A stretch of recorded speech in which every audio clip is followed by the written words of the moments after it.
വണ്ടിപ്പെരിയാറിൽ 6 വയസ്സുകാരിയെ പീഡിപ്പിച്ച് കൊലപ്പെടുത്തിയ കേസിലെ പ്രതിയെ വെറുതെ വിട്ടു. അർജുൻ കുറ്റക്കാരനല്ലെന്ന് കട്ടപ്പന അതിവേഗ കോടതി വിധിച്ചു. ഇപ്പോൾ അഭിഭാഷകൻ മാധ്യമങ്ങളെ കാണുന്നതിലേക്ക്. നിങ്ങൾക്കറിയാം, ഭൂരിപക്ഷം കേസുകളിൽ ഈവൻ ട്രയൽ കോടതികൾ പോലും മോറൽ കൺവിക്ഷനാണ്. പക്ഷേ ഇവിടെ ഈ സാഹചര്യത്തിൽ ഈ കേസിൽ വളരെ ക്ലിയറായി കോടതി നീതി നടപ്പിലാക്കിയിരിക്കുന്നു. എല്ലാ തെളിവുകളും ഇഴകീറി പരിശോധിച്ചാണ് കോടതി ഉത്തരവിലേക്ക് എത്തിയിരിക്കുന്നത് എന്ന് വ്യക്തമാണ്. അനുകൂലമായല്ല, ഇതുവരെ കൃത്രിമ തെളിവുകൾ ഉണ്ടാക്കും അനുകൂലമാവില്ലേ സുഹൃത്തെ? ഇല്ലേ? തീർച്ചയായും 100%. എന്ത് തെളിവാണ് പോലീസിൻ്റെ ഉള്ളത്? അവൻ DYFI നേതാവാണെന്നോ? അതാണോ തെളിവ്? അതായിരുന്നല്ലോ പോലീസിൻ്റെ മെയിൻ ക്യാച്ച് വേർഡ് ഈ കേസിൽ മെയിനായിട്ട്. പിന്നെ പോലീസ് പറഞ്ഞു എന്തോ ശാസ്ത്രീയ തെളിവുകളുണ്ട്. യാതൊരുവിധ പ്രോപ്പറായിട്ടുള്ള കോടതി അപ്രീഷിയേറ്റ് ചെയ്യുന്നത് യാതൊരു ശാസ്ത്രീയ തെളിവുകളും കളക്ട് ചെയ്തിട്ടില്ല. ഞങ്ങൾ ഈ കേസിൽ റീഇൻവെസ്റ്റിഗേഷൻ ഡിമാൻഡ് ചെയ്യാണ്. യഥാർത്ഥ പ്രതി എവിടെ പോയി? ഈ ചോദ്യങ്ങൾക്ക് ഉത്തരം വേണമല്ലോ. ഞങ്ങളിതിൽ റീഇൻവെസ്റ്റിഗേഷൻ മറ്റുകാരണം ഞങ്ങൾ മുന്നോട്ട് പോകും. അത് തീർച്ചയായും ഞങ്ങൾ അവസാനം ഈ കോടതിയിൽ വാദം പറഞ്ഞു വെച്ചത് തന്നെ റീഇൻവെസ്റ്റിഗേഷൻ ഡിമാൻഡ് ചെയ്തുകൊണ്ടാണ്. ഈ കേസിൽ ഞങ്ങൾ റീഇൻവെസ്റ്റിഗേഷൻ ഡിമാൻഡ് ചെയ്യുന്നു, കോമ്പൻസേഷൻ ചോദിക്കുകയും ചെയ്യും വ്യക്തമായി. കാരണം ഒരു വ്യക്തിയെ 2.5 വർഷം യാതൊരുവിധ കുറ്റവുമില്ലാതെ തടവിലിട്ട് ഇതുപോലെ ക്രൂരമായി അവനെ കൊണ്ട് ടോർച്ചർ ചെയ്ത് അവൻ്റെ ശരീരത്തിലെ രോമവും കുന്നവും കുടച്ചക്രവും എല്ലാം പറിച്ചെടുത്ത് ഓരോരോ കൃത്രിമ തെളിവുണ്ടാക്കുകയും എന്നിട്ട് ഇപ്പോൾ ബാക്കി SHO ചോദിക്കുക അയാൾ എന്താ തെളിവെന്ന് പറയട്ടെ. അതുപോലെ ക്ലീൻ ആയിട്ടുള്ളൊരു കേസാണിത്. അതുകൊണ്ട് തന്നെയാണ് കോടതി അത്തരത്തിൽ നീതി നടപ്പിലാക്കിയത്. എൻ്റെ പേര് അഡ്വക്കേറ്റ് ആദിത്യൻ, SK ആദിത്യൻ.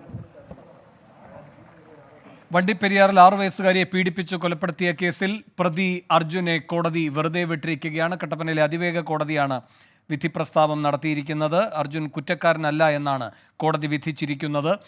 രാഹുൽ വിജയനാണ് വിശദാംശങ്ങളുമായി ചേരുന്നത്. രാഹുൽ, എന്താണ് ഈ ഉത്തരവിൻ്റെ വിവരങ്ങൾ? രാഹുൽ വിജയൻ അല്പസമയത്തിനകം കോടതി വിധിയുടെ വിശദാംശങ്ങളുമായി ചേരും. വണ്ടിപ്പെരിയാറിൽ 6 വയസ്സുകാരിയെ പീഡിപ്പിച്ച് കൊലപ്പെടുത്തിയ കേസിൽ കോടതി വിധി പറഞ്ഞിരിക്കുകയാണ്. പ്രതി അർജുനെ വെറുതെ വിട്ടുകൊണ്ടുള്ള വിധിയാണ് വന്നിരിക്കുന്നത്. അർജുൻ കുറ്റക്കാരനല്ല എന്നാണ് കോടതി വിധിച്ചിരിക്കുന്നത്. രാഹുൽ വിജയൻ ചേരുന്നു ഇടുക്കിയിൽ നിന്ന് കൂടുതൽ വിവരങ്ങളുമായി.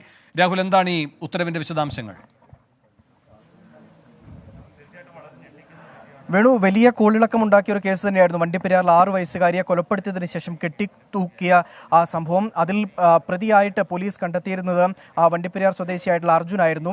അയാൾക്കെതിരെ ബലാത്സംഗം, കൊലപാതകം, പോക്സോ നിയമത്തിലെ വിവിധ വകുപ്പുകൾ ഉൾപ്പെടെ ചുമത്തിക്കൊണ്ടാണ് കുറ്റപത്രം സമർപ്പിക്കുകയും ചെയ്തിരിക്കുന്നത്. ആ കേസിലാണ് ഇപ്പോൾ എന്തായാലും ഈ പ്രതിയെ വെറുതെ വിട്ടുകൊണ്ടുള്ള ഉത്തരവ് കട്ടപ്പന അതിവേഗ കോടതി പുറപ്പെടുവിച്ചിരിക്കുന്നത്. ഒറ്റ വാക്കിൽ ഈ കേസ് വിളിച്ചതിന് ശേഷം ഒറ്റ വാക്കിൽ പ്രതി കുറ്റക്കാരനല്ല എന്ന് പറയുകയായിരുന്നു.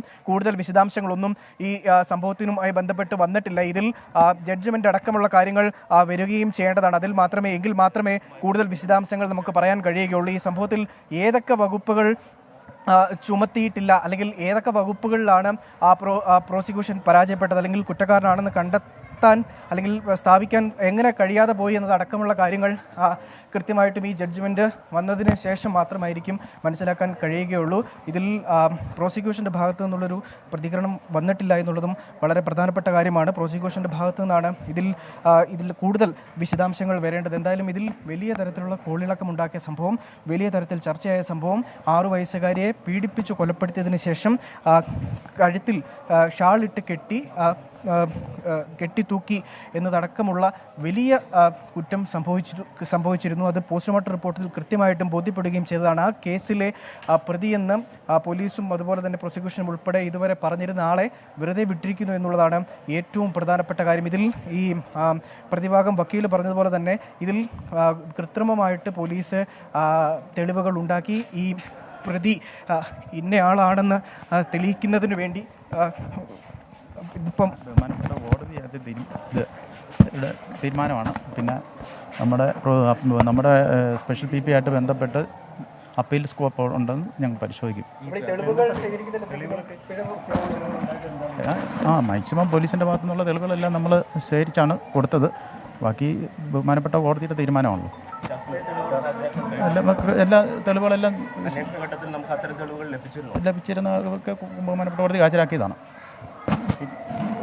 കേസ് അന്വേഷിച്ചിരുന്ന CA ആണ്. ഇതിൽ കൃത്യമായിട്ടുള്ള തെളിവുകൾ, എല്ലാ തരത്തിലുള്ള തെളിവുകളും ശേഖരിച്ചിട്ടുള്ളതാണ്. ശാസ്ത്രീയ തെളിവുകളെല്ലാം കൃത്യമായി തന്നെ സമർപ്പിച്ചതാണ്. പക്ഷേ അതൊന്നും കോടതി പരിഗണിച്ചില്ല എന്നുള്ളതാണ് വളരെ പ്രധാനപ്പെട്ട കാര്യം.